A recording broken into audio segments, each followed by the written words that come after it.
అన్న నమస్తే అన్న, ఏం పేరు? నా పేరు భరత్ అండి. ఇక్కడ లోకల్ అన్న, నిజాంపేట లోకల్ అన్న. చెప్పండి అన్న. ఏం లేదన్న, ఇప్పుడు జిహెచ్ఎంసీ ఎన్నికలు రాబోతున్నాయి, అంటే మున్సిపల్ కార్పొరేషన్ ఎన్నికలు.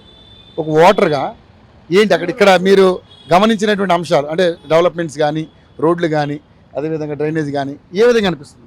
ఫస్ట్ జిహెచ్ఎంసీలోనే కరెక్ట్ చేసి పని చేయమని చెప్పిన. వర్షం పడితే మొరలు పొంగిపోతున్నాయి, రోడ్డు కరెక్ట్ లేవు, పబ్లిక్ చాలా ఇబ్బంది పడుతున్నారు, స్ట్రీట్ లైట్ ఉండవు. ఎలక్షన్ పెట్టిన లాభం ఎందుకు? దేని ఎలక్షన్ పెడుతున్నారు? దేని ప్రకారం మీరు డబ్బులు సంపాదించుకోవడానిక, లేదా ప్రజల కష్టాలు తీర్చడానిక? ఒకసారి వర్షం వచ్చి చూడండి, నిజాంపేట కాలనీ వచ్చి చూడండి, కేటీఆర్ కాలనీ చూడండి ఎట్లుంటుందో. ఒక్కొక్క చాలా ఇబ్బంది పడుతున్నారు. సముద్రమే. కొంచెం ముందుకెళ్ళండి, నీకు రోడ్లు చూడండి ఎట్లున్నాయి కనబడుతుంది. అసలుకి 2 feet 3 feet వాటర్ వస్తుంది. ఏ చిన్నపాటి వర్షం కన్నా డస్ట్ అట్లే ఉంటుంది. జిహెచ్ఎంసీ సిబ్బంది కరెక్ట్ పని చేయట్లేదు. వచ్చిన వాళ్ళు ఎంత పని చేస్తారండి. వాళ్ళకి మార్నింగ్ 5:30 5 o'clock వచ్చి మధ్యాహ్నం 2 వరకు వాళ్ళు కూడా మనుషులే కదా, వాళ్ళు కూడా అర్థం చేసుకోవాలి కదా. జీతాలు ఉండవు, వాళ్ళు ప్రజలు పట్టించుకోరు. ఇది చూడండి ఒకసారి, మీరు చూడండి ఎంత చండాలంగా ఉందో. పబ్లిక్ ఎలక్షన్ పెట్టినా కూడా లాస్ అండి, ప్రభుత్వమే లాస్, దీనికి ఏం లేదు. మంచి వచ్చి కమిషనర్ కానీ డిప్యూటీ కమిషనర్ వచ్చి చూసుకోవాలి. ఎలక్షన్ పెడతారండి, ఒక 10 కోట్లు ఖర్చు పెడతాడు, ఆ 10 కోట్లు సంపాదించుకోవాలి, 2 సంవత్సరాలు సంపాదించుకోవాలి కదా. మొత్తం ప్రజల మీద పెడుతున్నారండి భారం మొత్తం. ట్యాక్స్లు కట్టేది మనం పట్టే ప్రతి రూపాయికి.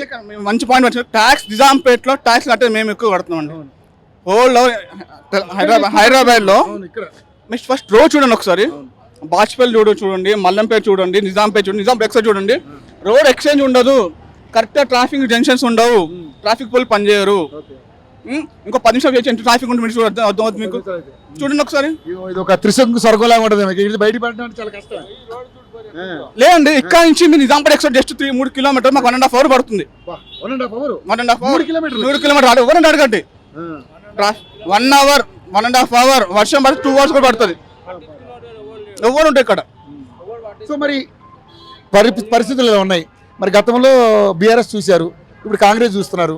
మరి ఏంటి? ఇవి పార్టీ సమస్య కాదన్న, ప్రజలు సేవ చేయాలి. పార్టీ సంబంధం కాదు. టీఆర్ఎస్ కానీ, బీఆర్ఎస్ కానీ, కాంగ్రెస్ కానీ, బీజేపీ కాదు. ప్రజల సమస్య ఏంది? ప్రజల సమస్య తీర్చాలి. కానీ మనం ఓట్లు వేస్తున్నాం కదా, వీళ్ళు కాకపోతే ఇంకొకళ్ళని నమ్ముతున్నాం కదా. మరి నమ్మకం ఎలా అనిపిస్తుంది? నమ్ముతాము. ఫస్ట్ అయ్యా అంటే తర్వాత గొంతుకు వస్తారు ఎవరైనా అంతే. నీకు చిన్న ఇంటికి పని వచ్చినా పని చేసి పెట్టరు. ఒక కమిషనర్ ఒక ఆఫీస్కి వెళ్తే పనులు కావు, చేస్తాం పంపిస్తారు. అది. సో మరి నేను అంటే ఓటర్గా నీకు చెప్పన్నా, అలాగే ఓటు వేస్తావు కాబట్టి ఏమనిపిస్తుంది? ఎవరు బెటర్ అనిపిస్తుంది నీకు? ముగ్గురు ఇట్లా అంటే మాకు ఒకటే ఉన్నా, నాకు ఎవరు బాగా చేస్తే, ఎవరు ఫార్వర్డ్ ముందుకు ఉంటే నేను ఉన్నా అంటే వాళ్ళకి ఓటేసి గెలిపిస్తాను అంతే. It's not a Congress, it's not a BJP, other parties also. మాకు ఫస్ట్ పబ్లిక్ సొల్యూషన్ చూసుకొని ఎంత ఉందో. ఈ రోడ్ చూసుకోండి, ఆ ట్రాఫిక్ చూసుకోండి. బాబు కెమెరామెన్ ఒకసారి పెట్టమ్మా, వచ్చి ట్రాఫిక్ జామ్ అవుతుందో. అది ప్రజల సమస్య తీర్చమని చెప్పండి ఏ నాయకుడు. మరి ఇక్కడ రోడ్లు చిన్నగా ఉన్నాయి కదా, ఇంకా ఎక్స్టెన్షన్ చేస్తే ట్రాఫిక్ కంట్రోల్ అవుతాయి. ఈ డబ్బాని 5 సార్లు, ఈ టీ పాయింట్ 5 సార్లు కూలగొట్టారు. ఎందుకు కూలగొట్టారు? ఎక్సైజ్ కోసం. ఇంత జరిగిందా? ఇంత అక్కడే ఉంది రోడ్డు, ఆ రోడ్డు అక్కడ ఉంది, మేము ఆ డబ్బా ఇక్కడ ఉంది, అక్కడ జరిగిందా? ఇది ఎక్స్చేంజ్ చేయాలన్నా కూడా 1,000 కోట్లు అవుతాయి. ట్రాన్స్ఫర్ తీయాలి, పోల్స్ తీయాలి, పర్మిషన్ తీసుకోవాలి. ఇది ఇదే పని కాదు. నిజాంపేట మున్సిపాలిటీకి ఒక 2,500 కోట్లు పెడితే బాగుపడుతుంది. ఇది 2,500 కోట్లు పెడితే బాగుపడుతుంది, చిన్న విషయం కాదు. మీకు అండర్ గ్రౌండింగ్ కావాలి, రోడ్లు కావాలి, లైటింగ్ కావాలి, వాటర్ అన్ని కావాలి. 2,500 కోట్లు బాగుపడుతుంది. కానీ మరి ఇప్పుడు ఎలాగే ఓట్లాడడానికి వస్తారుగా, మరి ఏంటి మీ సమాధానం ఎలా ఉండబోతుంది? నథింగ్, ఎవరికి ఏం ఓటు. అంతే. ఈ పెద్ద కాన్స్టిట్యూన్సీ అన్న, షేలింగంపల్లి పెద్ద కాన్స్టిట్యూన్సీ, కుత్కులపూర్ కాన్స్టిట్యూన్సీ, మల్కాజ్ పెద్ద కాన్స్టిట్యూన్సీ.